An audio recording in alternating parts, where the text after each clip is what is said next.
So I'm sure a lot of you in here are going through a lot of stuff. Because I know everybody on this stage is. So just as we get specifically to the chorus, chorus of the song and just talk about how amazing and marvelous and everything God is for us. Just focus on that and focus on how big God is and how amazing He is, because that's how your problems become small. Not thinking about them, because that's just going to make them bigger. But think about how big God is. And then your problems don't seem as bad.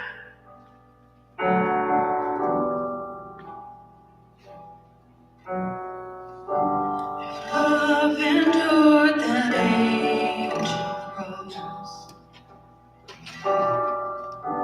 how precious is my Savior's blood. The beauty of heaven wrapped in my shame.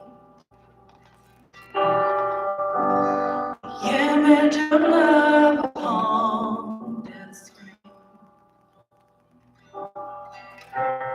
Having my heart was worth the pain. What joy could you see beyond the grave? Love found my soul worth dying for. How wonderful, how glorious, my Savior's scars, victorious. My chains are gone, my debt is paid. From death to life, from grace to grace. Heaven now holds that vacant tomb. How great is the hope that lives in the passion that tore through the like a rose. The promise that rolled back death and its strong. The freedom is worth the life you raised.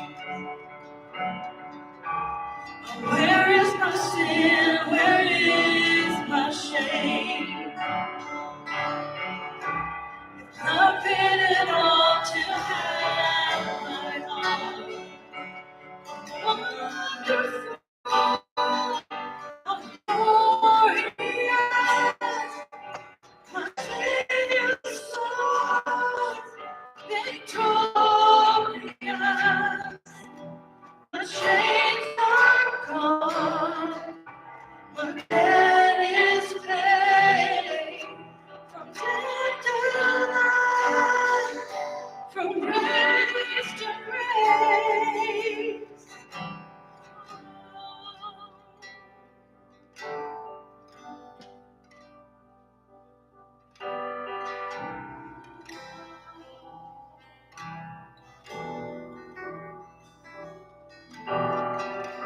See that cross, I see freedom. I see that grave, I see Jesus. From death to life, I will sing your praise and the wonder of your grace. I see that cross, I see freedom. I see that grave, I'll see Jesus. From death to life, I'll sing your praise in the wonder of your grace. I see that cross, I see freedom. I see that grave, I'll see Jesus. From death to life, I will sing your praise in the wonder of your grace. I see that cross, I see freedom. I see that grace, I see Jesus. From death to life, I will sing your praise in the wonder of your grace. So sing your praise in the wonder of your grace.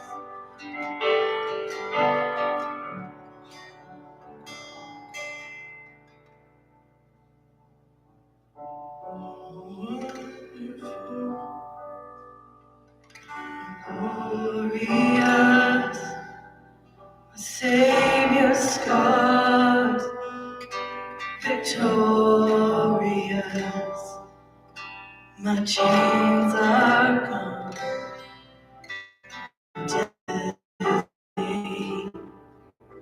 From death to life, from grace to grace. How wonderful, how glorious. My Savior's scars, victorious. My chains are gone, my debt is paid. From death to life, from grace to grace.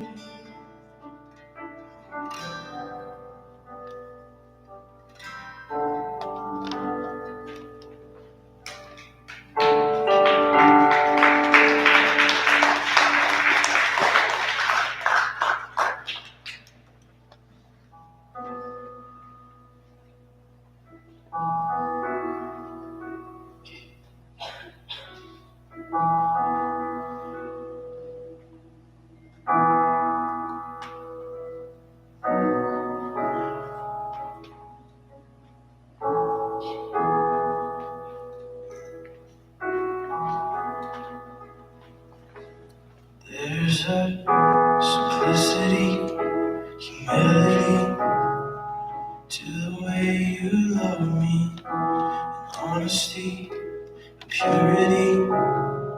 God, you make it easy. No special words, no formulas could ever win you over.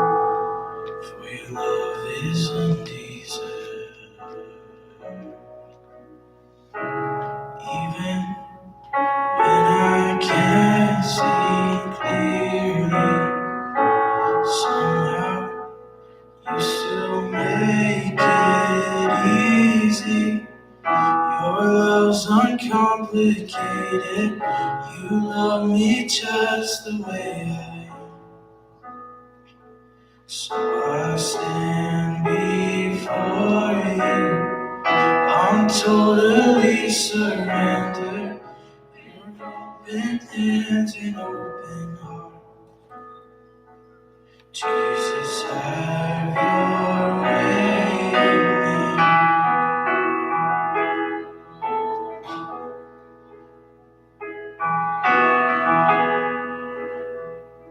Jesus, have your way in me. My brokenness, my loneliness, and the secrets you see. My deepest thoughts, my hidden woes. God, you see right through me.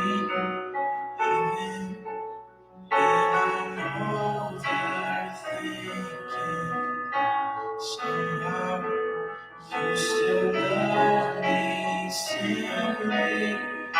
Your love's uncomplicated. You love me just the way I am. So I stand before you. I'm totally surrendered with open hands and open heart. Jesus, have your way in me.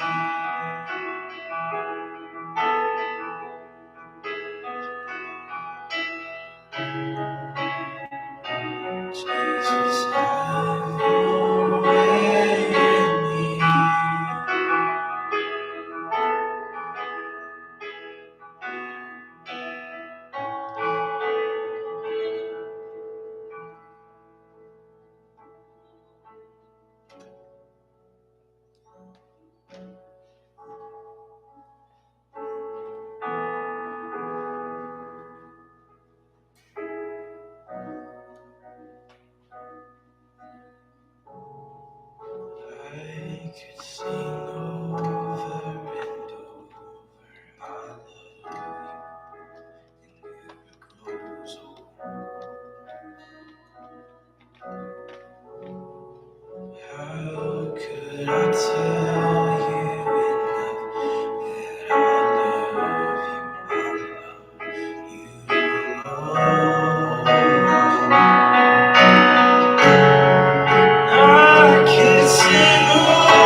love you, Lord.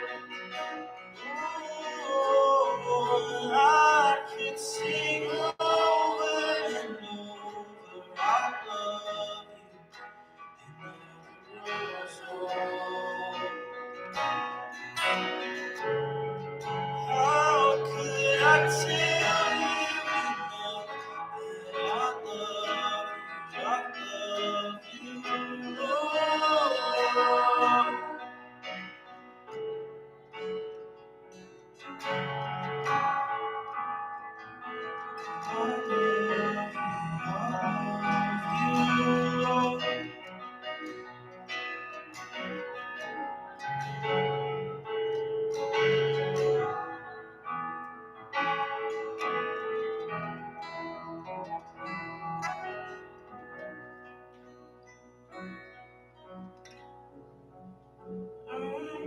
Sing over and over, I love you, never grows old.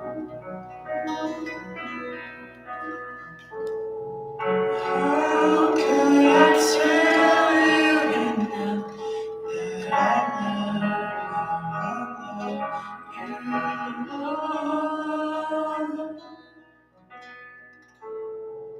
I could sing over and over, I love you, never grows old.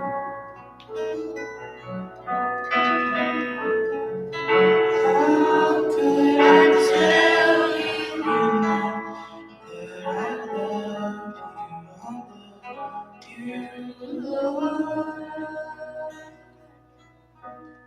Your love's uncomplicated. You love me just the way I am.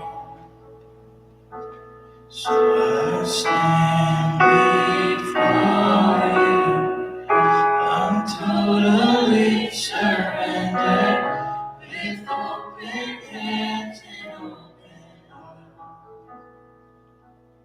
Jesus, have your way in me.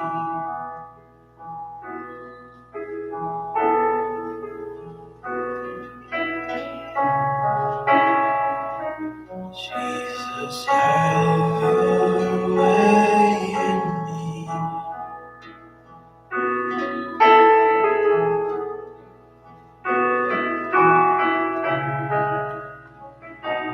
Jesus, have your way in me.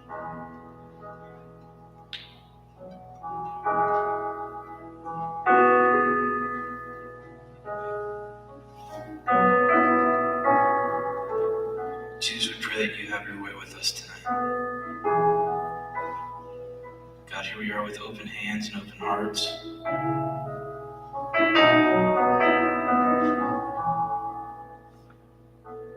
God, we thank you for your uncomplicated,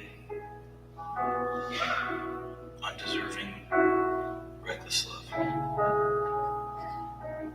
God, thank you for loving us as we are, as you find us.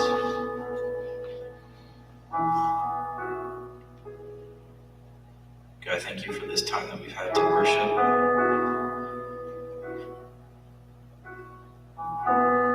To worship you, to worship collectively. God, I thank you for this space. I thank you for residing in this space tonight.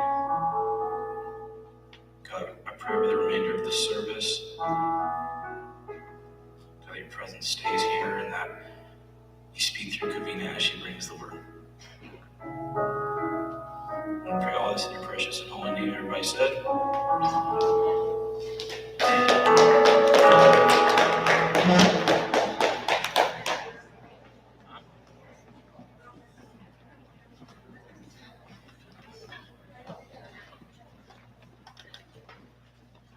right, guys. Well, it is time for our message, and like you know, or maybe you don't know, we are in a series called My Story that is, for the most part, student-led. We've had 2 students speak already. We have another student tonight, which we will introduce in just a minute, and we have 2 of our leaders speaking next week. So you're definitely going to want to come back and hear them, hear what God has laid on their heart. But We are super excited for this week because it is none other than our very own Kavina. And so, will you give her a nice organizing welcome?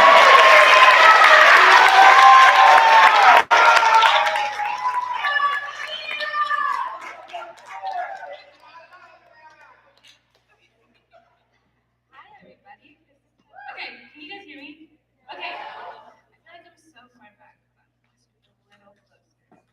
But today I'm talking about my story, and I think when I was asked to do my story, I was really nervous. And I'm gonna be completely honest, I'm still nervous today, like right now. But when they asked me to talk about my story, I didn't really know what to talk about. So what I thought to talk about first was my story through the lens of forgiveness. And a lot of us have been forgiven.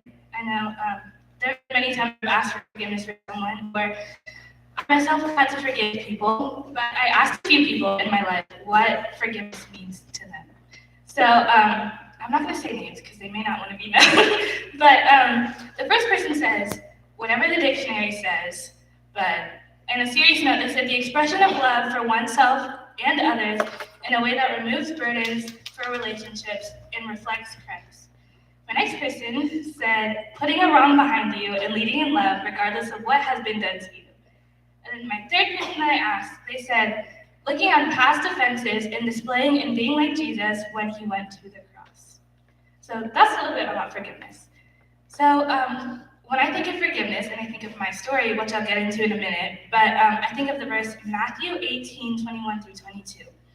Then Peter came to Jesus and asked, Lord, how many times shall I forgive my brother or sister who has wronged me, who has sinned against me, so many people have hurt me? And Jesus said, Peter said up to 7 times, and Peter said no.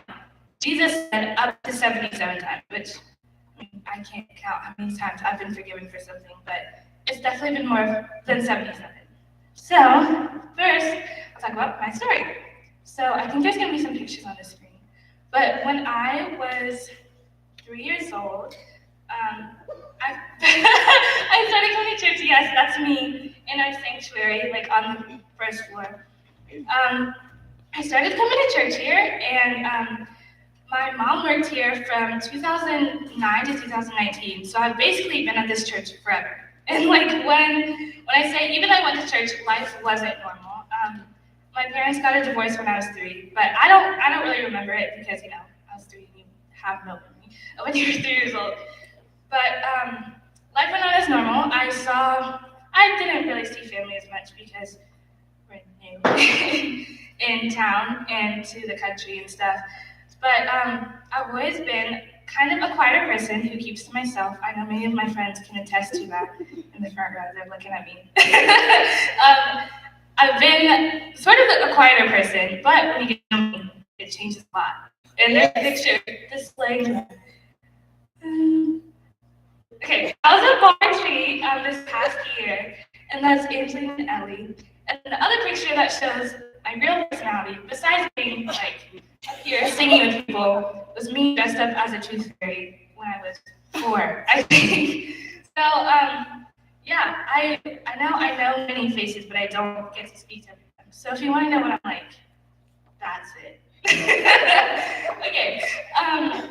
So my story through the lens of forgiveness. So from 7th and 8th grade, I lived a pretty normal life. I had friends that were consistent, not consistent. I had people, coming in and out. I had many friends that I've had since kindergarten, preschool, and all the way up to then, because I've gone to the same school since literally preschool, this school. And so I've known all the same people, and I've been around all these people every day, so it wasn't anything different for me. But going into high school, I lost a lot of those friends, and I didn't know how to mend relationships, but also stay consistent on who I wanted to be, which was not the greatest person, but I still wanted to, be myself, not branch out and step out and do certain things. But when I was in 8th grade, I joined lots of clubs, lots of extracurricular school activities, but I joined marching band in 8th grade, and most people think, oh my gosh, of course she was a band nerd. I still am, so don't judge me.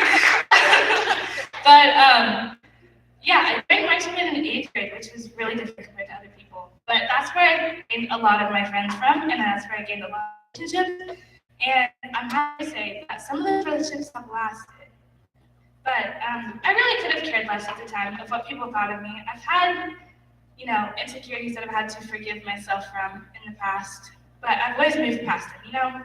Like I said, I'm shy. I don't want to tell people my problems. I don't want to expose like what's going on in my head.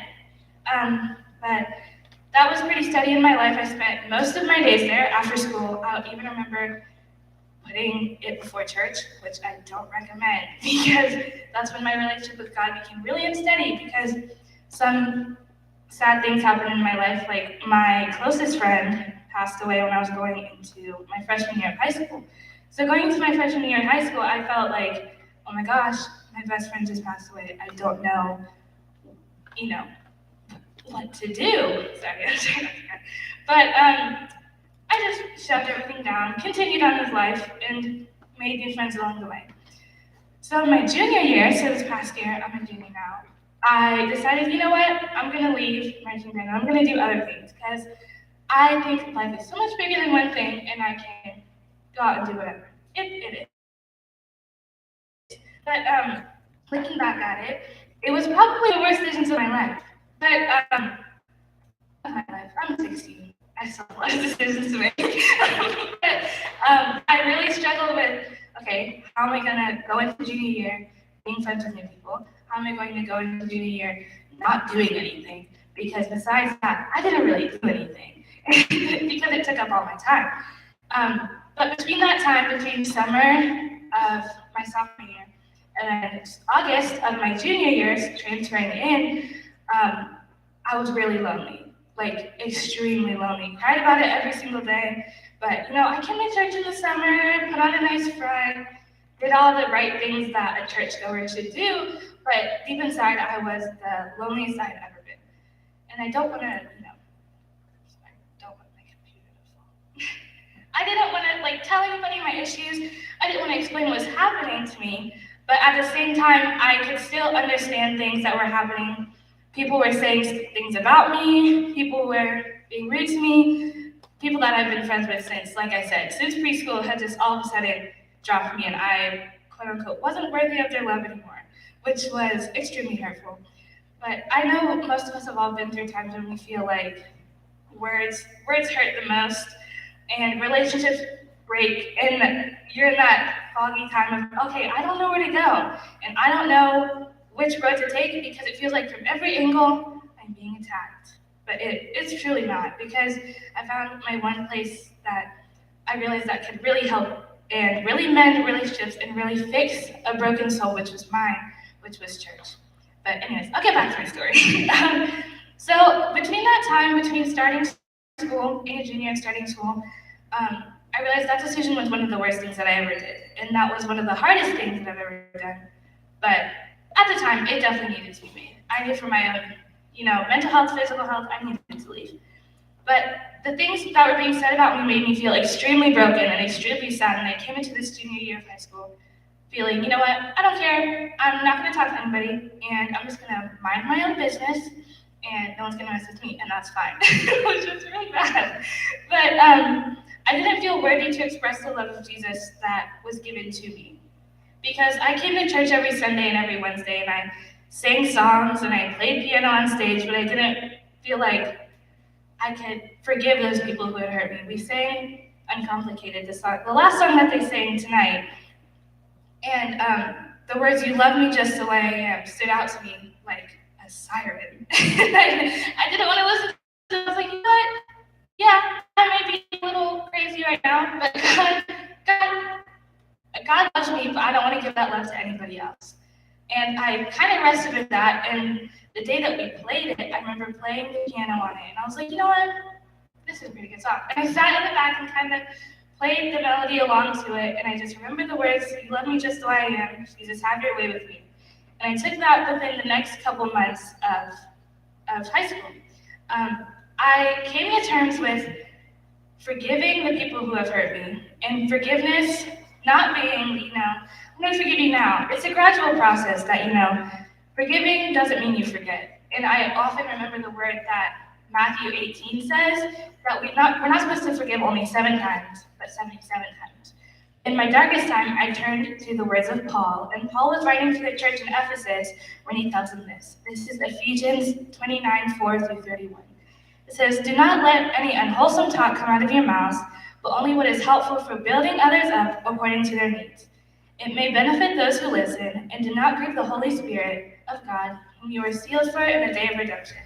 Get rid of all bitterness, rage, anger, brawling, and slander, along with every form of malice. Be kind and compassionate to one another, forgiving each other just as Christ forgave." And I remember the first time I read it legitimately, I went back and I was like, forgiving one another just as God forgave you. And I was like, you know what, God forgave me, but I don't need to forgive other people. I don't need to forgive those people who said bad things about me, bad things about my personality. I didn't need to forgive myself because at the time, like I said, I had many insecurities that those things just kept piling on and on and on and on. And there was a time where I was extremely sad about myself not fitting this mold of what people were telling me the perfect person should be like, and the perfect person should experience these things. But I didn't want to forgive these people at all. But the words of Paul stood out to me. And closing in the Easter season, we see how God forgave us when he was left on the cross. Because the forgiveness that God granted us on the cross was unlike anything that is ever imaginable. Because God took the weight of all, I don't know how many of us are in here, but say 50-some people that are in here right now. He took the weight of every single person of us on the cross with him, and I think there's 7 billion people in the world. The weight of 7 billion people in the world, and he forgave every single one of them. I don't know, I think that's crazy how God forgives every single one of us, because we know we make the mistakes even though we don't want to take them to the cross. But we wake up every day wanting forgiveness from God, and we make that decision every day. And these were some people that I was reading that Jesus forgave. Jesus forgave Mary Magdalene. Jesus forgave Peter. Jesus forgave the people that killed him. And Jesus forgave everybody. And so when I was thinking Jesus forgave Mary Magdalene, who was Mary Magdalene? Mary Magdalene was an extremely sinful woman who did things that, according to the Bible, were not true and not holy in God's eyes. But she came to God, she came to Jesus and poured her most expensive perfume that she took out into the streets, and she poured it on the feet of Jesus because the perfume that she had made her feel unworthy. Those were like the weights that I carried on myself that made me feel unworthy for forgiveness and unworthy for the grace and peace that God granted me. She poured those on the feet of Jesus, and just putting herself in Mary Magdalene's shoes, saying, you know what, I did these things, I've wronged others, I've wronged myself, I've said horrible things about myself to others, I've said horrible things about one another, that God, I don't feel like God can forgive me from, but he does. And Jesus did that for Mary Magdalene. He did that for Peter, because Jesus told him, you will deny me 3 times before the rooster crows. And when the rooster crowed on the 3rd day, the 3rd time that Peter denied him, Peter freaked out. He was like, you know what? I legitimately said what Jesus was going to do. But I didn't do it the right way. I did the exact opposite. I denied Jesus 3 times when he told me it would happen, and I felt like, you know what? It's not going to happen. That was the amount of times that I've wronged myself. Those are the things that Jesus tells us, you know what? Things are going to happen, and bumps and bruises are going to come along in the road, but that doesn't save you from eternal life. And so imagine the forgiveness that Jesus granted you. Imagine giving it to other people. And that seems like a radical decision, because Jesus literally died for us, but we take the same actions that he did for us and we granted them out to other people, which I never thought that could happen, but it does. 1 John 4:19 says, we love because he first loved us. We love because he first loved us. Jesus loved us before the sun rises in the morning, after the sun sets in the middle of the night. Jesus loves us not because of what the good things we have done, but Jesus loves us also for the bad things that we have done, because we bring them to the feet of Jesus and ask him for forgiveness for them. So we need to show others the forgiveness that God grants us. Because holding a grudge on people, I know from personal experience, absolutely never works. Yeah, you may feel like, yeah, I showed them. I held a grudge on that person for so long. And I felt like I did for so long, but it never made me feel worthy to accept the love that God granted me. But an example of forgiveness that I witnessed a couple weeks ago was the junior class at my school. We all went on this huge trip. We went away for 3 days, and we left there. We went there all broken. We went there all freaking out because we're like, how are we gonna spend 3 days with everybody that we hate? I literally can't stand this girl next to me, and I have to sleep in a bunk bed with her. Like, I'm not gonna survive. But we experienced this one night of amazing worship that we were able to come together. And I saw people coming together that haven't spoken since 4 years ago. People coming together that haven't spoken because so-and-so, wronged them for this reason, that reason.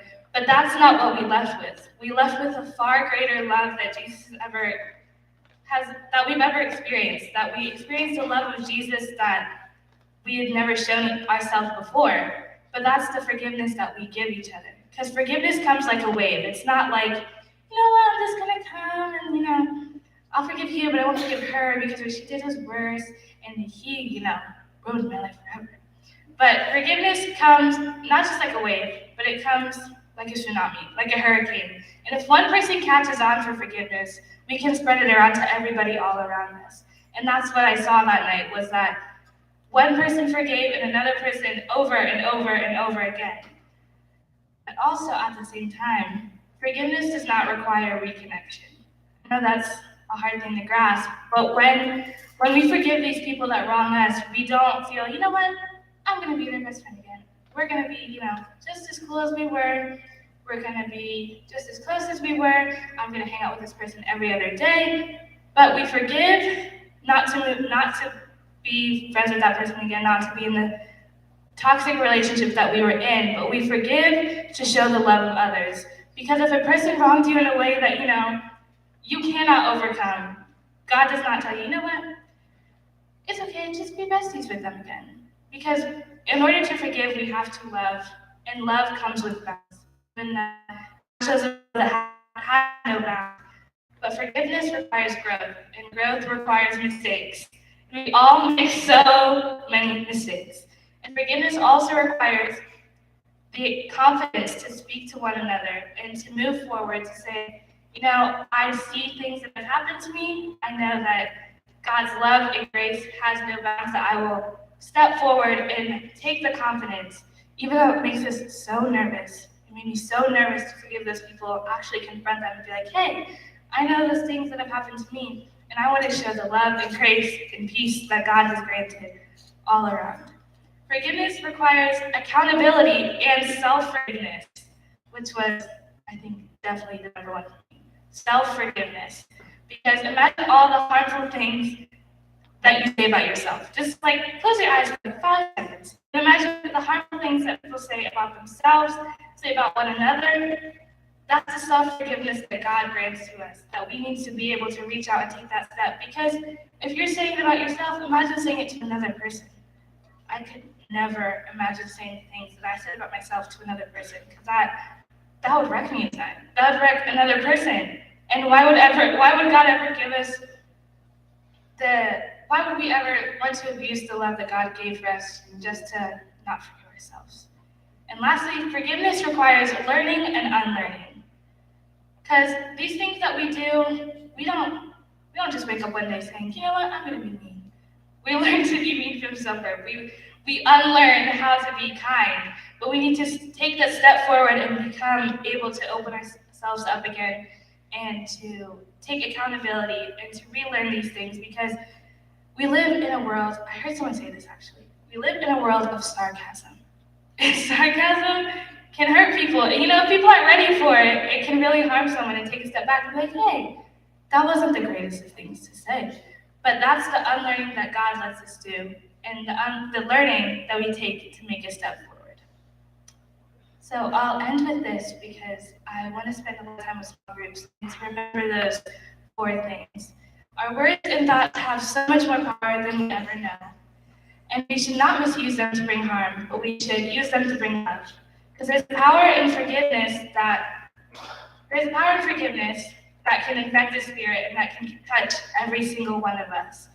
And it has the power to mend relationships and has the power to rebuild ones that need mended to reach out. And if that relationship that needs mended is with yourself, please don't be like me. Please reach out to somebody and say, you know what, I want to take the steps forward to build a better life for myself, to take the step and talk to one of the leaders here, because I know they're available to help you move forward like they did with me. And there's no greater love than for God's love for us. And I'll say one of the wise words that Sydney said to me a couple weeks ago. She said, to go see the rainbow, you have to tolerate the rain. Because life is going to come by so much and it'll dump everything on us.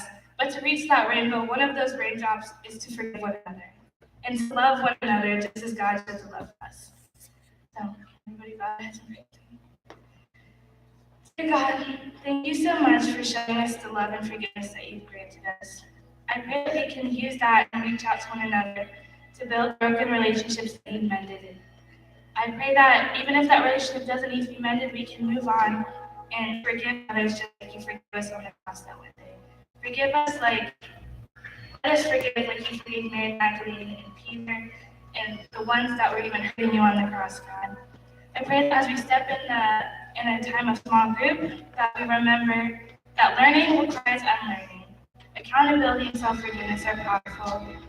Anxiety and confidence work and dwell within us, and growth in mistakes is ample in our hearts. I pray that as we leave here and go back into our weeks, go back into schools, towns, cities, that we can take a radical step to forgive others just like you forgive us, God. For all this in your name.